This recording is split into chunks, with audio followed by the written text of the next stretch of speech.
everyone, and welcome to another session of the MIT AI Conference 2020, AI for a Better World. Please welcome Andrew Lo, our professor at MIT Sloan, who will be discussing the question, can data science and financial engineering help cure cancer? Thank you, Andrew. Welcome here, and all yours. All right, great. Thanks very much. Hey, everybody. Thanks so much for joining. And I also want to thank the MIT Club of Northern California for sponsoring this and inviting me to speak in such a distinguished group of other speakers. So I'm a relative newcomer to the field of healthcare. I got interested in that for personal reasons, friends and family dealing with various kinds of cancer. And one of the things that I realized about drug development is that we are in a very special period right now. The way that many people have put it is that we're at an inflection point. How do we know that? Well, because my MIT colleagues told me so. Susan Hockfield, Tyler Jacks, and Phil Sharp published a report a few years ago titled The Convergence of Life Sciences, Physical Sciences, and Engineering. And the idea behind this convergence is that there are breakthroughs happening faster than ever before and in a variety of different fields. And the way that they and others have characterized this is the omics revolution. Genomics, epigenomics, transcriptomics, all of the various different fields of biomedicine have seen some tremendous advances over the last few years, all except for one. The one omics that really hasn't changed as much as it probably should is economics.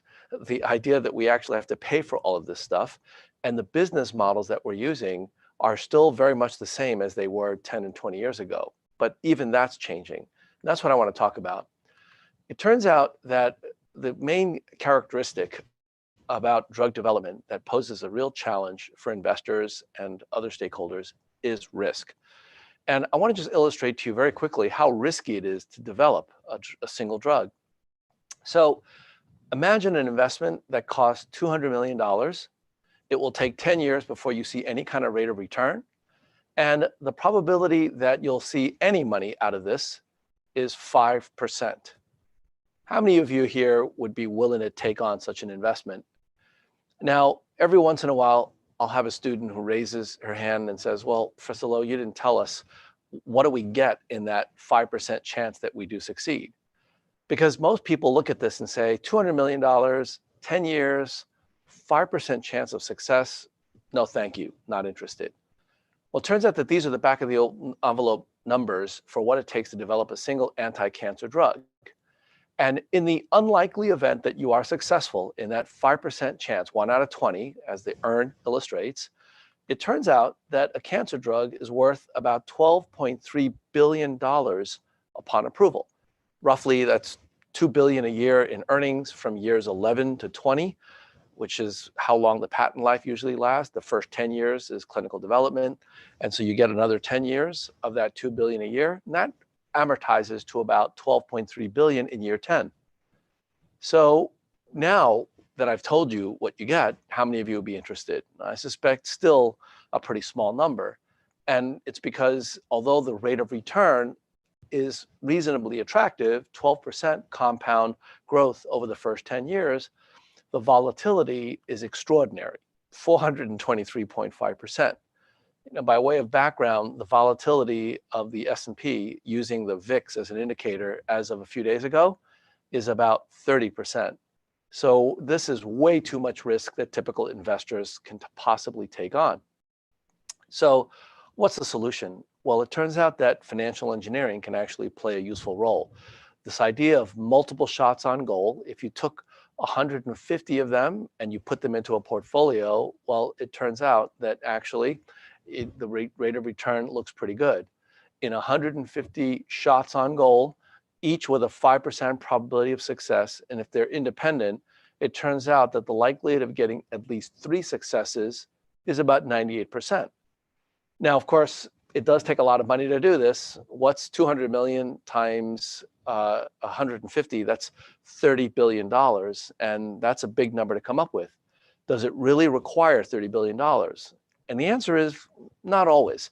It depends on the particular area that you're trying to develop. For example, in the area of rare diseases, which is a really interesting area because almost by definition, the shots on goal are independent, very low correlation among different rare disease therapeutics.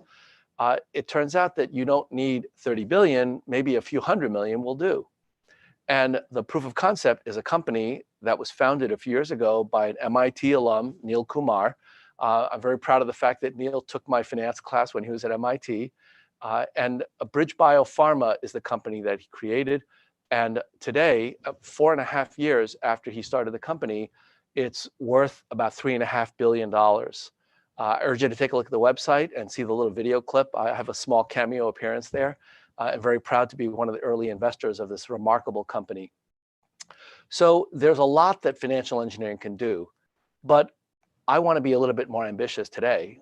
I want to talk about the possibility of using tools like machine learning to be able to change the odds from 5% to, I don't know, maybe 10, 15%. If there's a way that we can actually identify the things, the characteristics that make clinical trials more successful, or figure out what will make them less successful, we can then change the odds and be able to make the risk-reward trade-off that much more attractive to investors. And when it's more attractive to investors, more investors will come into the space. So last year, a student of mine, a couple of students of mine, Qinwei Xia and Chihim Wang, and I published a paper on applying machine learning to predicting clinical trial outcomes. Now, I know there are a lot of companies out there that are already doing machine learning-based drug discovery, companies like Atomwise, 23andMe, Benevolent AI, Helix, Deep Genomics, Color Genomics, all sorts of wonderful companies. But I'm focusing on applying machine learning not to design the molecular structure of these drugs, but rather to predict clinical trial outcomes, because that's what investors care about. And in this paper that we published in the Harvard Data Science Review, we find that using a large database of clinical trial data from Informa, a data vendor that we have an academic license with, we're actually able to predict clinical trial outcomes to some degree. Not perfectly by any means, but certainly better than random, and to the point where investors can actually use this information to make their investments and to be able to allocate their capital a little bit more efficiently. Now, I won't have time to get into the details of it, but I want to tell you about a current project that we're working on that extends this machine learning project. And you can all take a look at the data and the software. We have all of our software out on GitHub with an open source license. And it turns out that Nick Kelly from Novartis read our paper and approached us and asked, would we be willing to collaborate with Novartis to create a data science and AI challenge for their internal research teams? And the challenge that we came up with was pretty simple. Can Novartis teams beat us, namely beat our paper in terms of being able to forecast clinical trial outcomes? Now, of course, the expertise at Novartis is tremendous. They know a lot more about the underlying chemistry and biology of the disease. And so we would expect that they would, but we thought it'd be a really cool experiment to be able to use our data and our structure as the starting point and then allow them to bring their expertise. So we launched this data challenge in October of last year, 5 months, 50 teams, over 300 participants around the world, submitting over 3,000 different models to try to predict clinical trial outcomes using data provided by Informa. And the particular objective was to predict phase 2 to approval clinical trials. And the final presentation of the top teams happened just a couple of months ago. So the challenge setup was for us to be able to put our data infrastructure and the various different software that we used to be able to make our predictions, and to allow the teams to take that as their starting point and obviously improve upon it in various different ways. And the idea behind using the phase 2 to approval period is this is a problem that many pharma companies actually face, where a drug is in phase 2 and based upon the results, they have to decide whether or not they should move it to phase 3 or kill the project. And so this was meant to be as realistic as possible using data from these companies. And I'm very happy to say that they succeeded in beating us. the top team actually increased the AUC almost by 0.1, which is pretty significant given that our level of the AUC, for those of you who are in the machine learning community, is already at the point of around 0.8. So we were doing a pretty decent job, but they were better.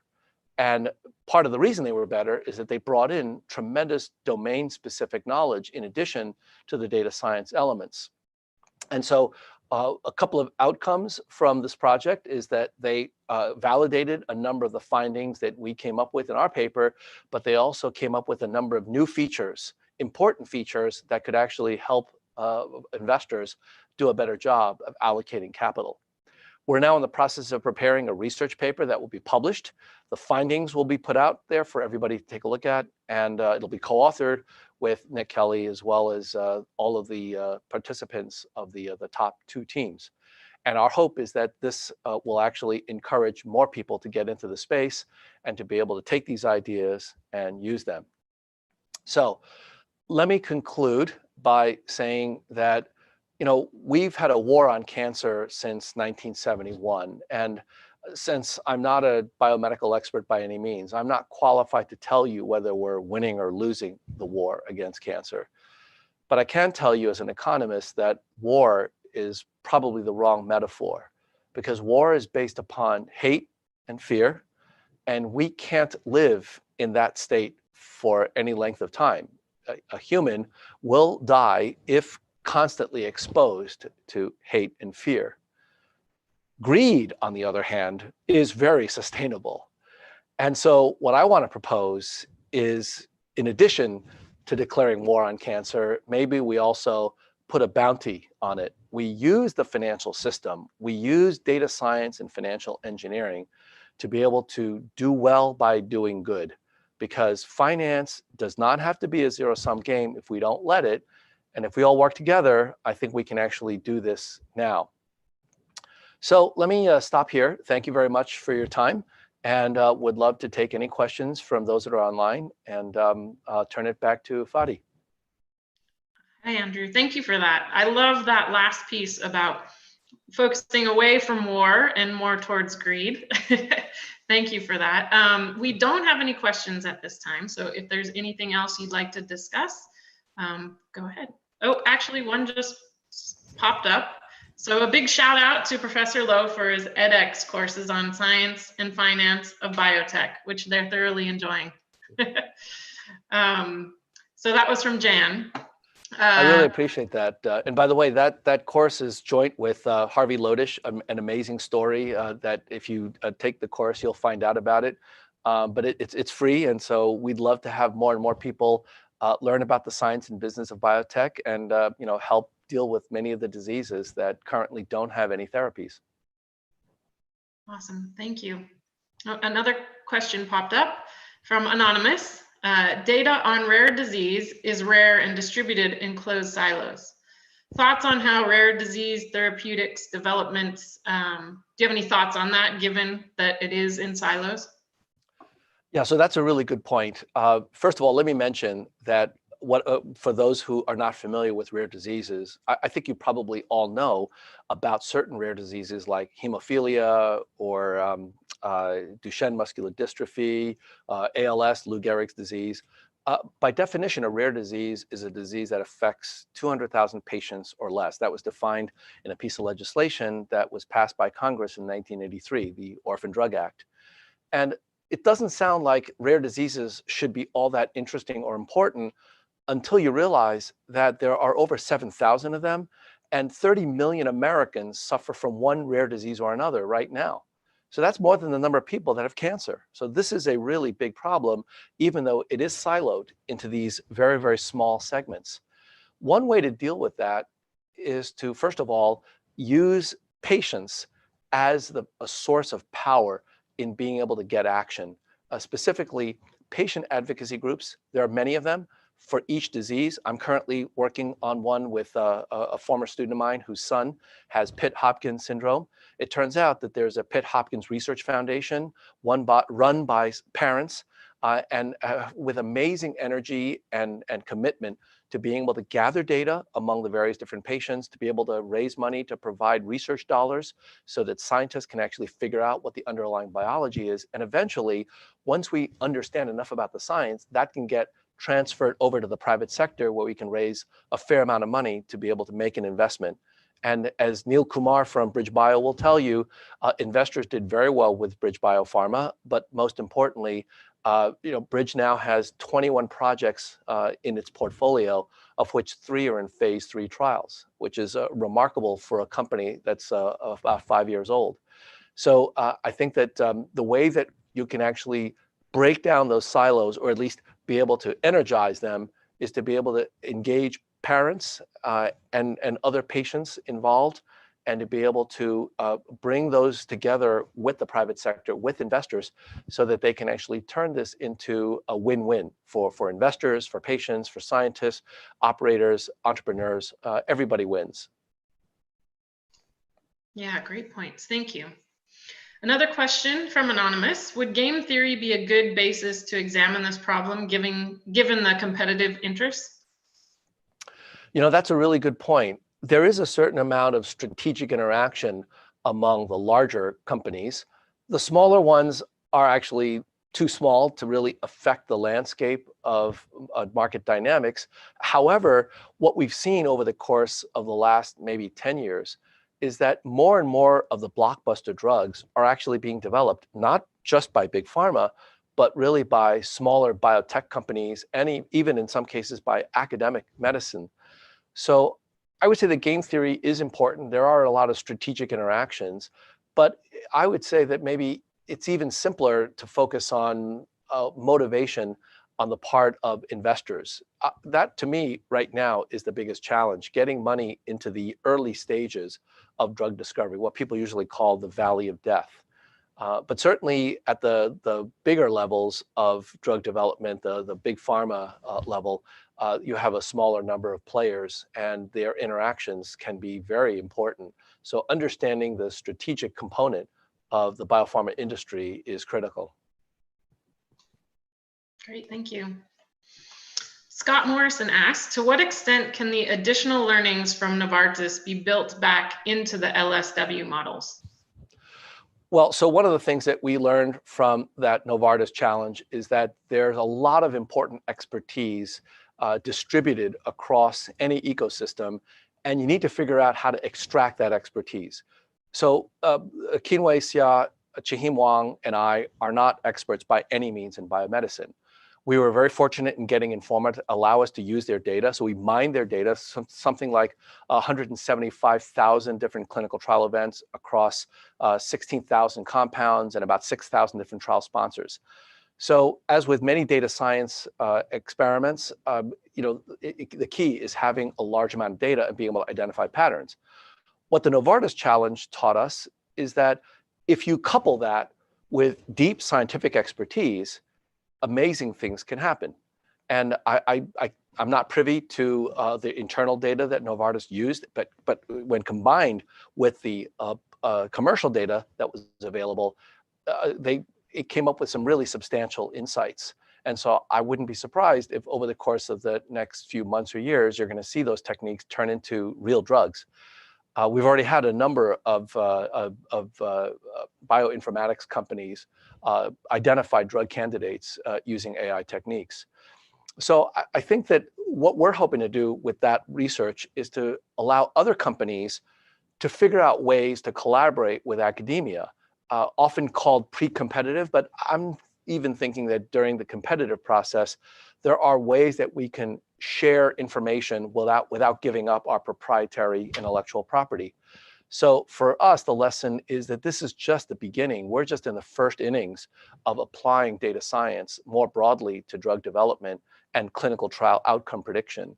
And the hope is that you'll get more and more biopharma companies willing to come to the table and work with us in academia to be able to put together these challenges more broadly defined. Thank you. Kevin is asking, just read The Adaptive Market second time recently. Brilliant book. How do you think the market in biotech pharma is adapting with COVID-19? Well, that's a great illustration of the adaptive markets hypothesis. For those who haven't read the book, I'm sure there are only a very few numbers that are in that category. The adaptive markets hypothesis is my pet theory for how financial market dynamics evolve. It's not necessarily always efficient, but it is highly competitive and it is adaptive to changing market conditions. What we've seen over the last few months in the midst of this COVID pandemic is that biopharma companies have adapted incredibly rapidly. To give you one example, let's take a look at vaccines. So prior to COVID-19, I and other co-authors have been writing about the fact that there really isn't enough money and attention devoted to infectious diseases and vaccines, both antivirals, anti-infectives, and vaccines.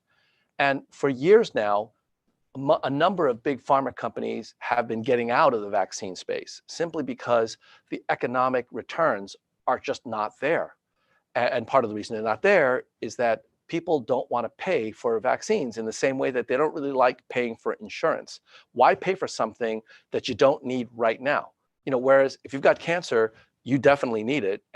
And we all know people that have cancer, so nobody has a problem paying $100,000 for a cancer drug. But are we willing to pay even more than $1,000 for an inoculation? Right now, maybe, but not 6 months ago. And so what has happened in the industry and among various different stakeholder groups is that the presence of this pandemic has really changed people's perspectives about the importance of dealing with infectious diseases and how to go about developing vaccines. So clearly companies like Moderna, BioNTech, and others are really changing the way we think about vaccine development. But more importantly, I think that governments are now thinking differently about what they're willing to pay for vaccines. So I would say that the entire space, the entire ecosystem of infectious diseases has adapted over the course of the last 6 months. And if, as we all hope, we do get an approved vaccine by year end, that will be an extraordinary accomplishment of humankind, because in the past, it has taken literally multiple years to come up with a vaccine that is FDA approved. And this has just been an extraordinary development in science that will allow us to do it if we're able to achieve it by year end. Thank you, Andrew. And along those lines, there's a follow-up question that says, if the government's providing billions of funds for that vaccine development and expediting the approval process, should the vaccine then be free for the taxpayers? Well, that's actually a really important question. And the answer, not surprisingly, is complicated because it depends on how much money was invested in the vaccine in advance. So it's not just the billions of dollars that the government has provided so far. And frankly, I think the government should have provided even more money than that and earlier to be able to develop the infrastructure. But the question is, if the government does and could easily say, you know what, we think the vaccine should be given to everybody for free, well, that means that in the future, you may not be able to get other private sector companies to put up private capital to develop those vaccines. It all depends on the rate of return. Now that may not necessarily be a bad outcome. In other words, we may feel that vaccines are so important that we should not allow companies to charge whatever the market will bear, because whatever that number is, it'll be viewed as price gouging. If that's the case, then essentially what we want is for government to treat vaccines the way we treat other utilities, like electricity. Electric companies do not get to charge whatever the market will bear for electricity. Otherwise, you'd find yourself paying a heck of a lot more during the summertime for air conditioning than you do now. And it's because we've decided years ago that electricity is so important to daily life that we're going to regulate not only how it gets produced, but how much it gets charged and how much utilities can earn every year. So literally every year, the government decides what electricity rates, what natural gas rates, what home heating oil is going to cost. And that's a decision that was made by all the relevant stakeholders because we felt that was so important. The same might be true of vaccines. And if that is, then the government really has to step up and invest many tens of billions of dollars to be able to build the infrastructure and make it into a universal right, as opposed to a privilege that only those who can afford it can get access to. So really important issue, good question, and I'm hoping that we're going to have that discussion among all of the relevant policymakers and stakeholders once we've dealt with this pandemic. Yeah, really great points. Thank you for that. And we are at the end of the time. Andrew, we really appreciate your time and your intriguing work and insights. Thank you so much. This has been great. And hopefully all of us will go out there and read Adaptive Markets if we haven't already. Well, thank you so much. It's been a real pleasure and an honor to be here and to speak with all of the other distinguished guests in this conference. And I want to give a special shout out to my former students, many of whom are in the Northern California area. Thank you. Awesome. Thank you so much. And we encourage everyone to join our Slack channel for further conversations with our speakers and attendees, and for basically to stick around for the next session. We'll see you.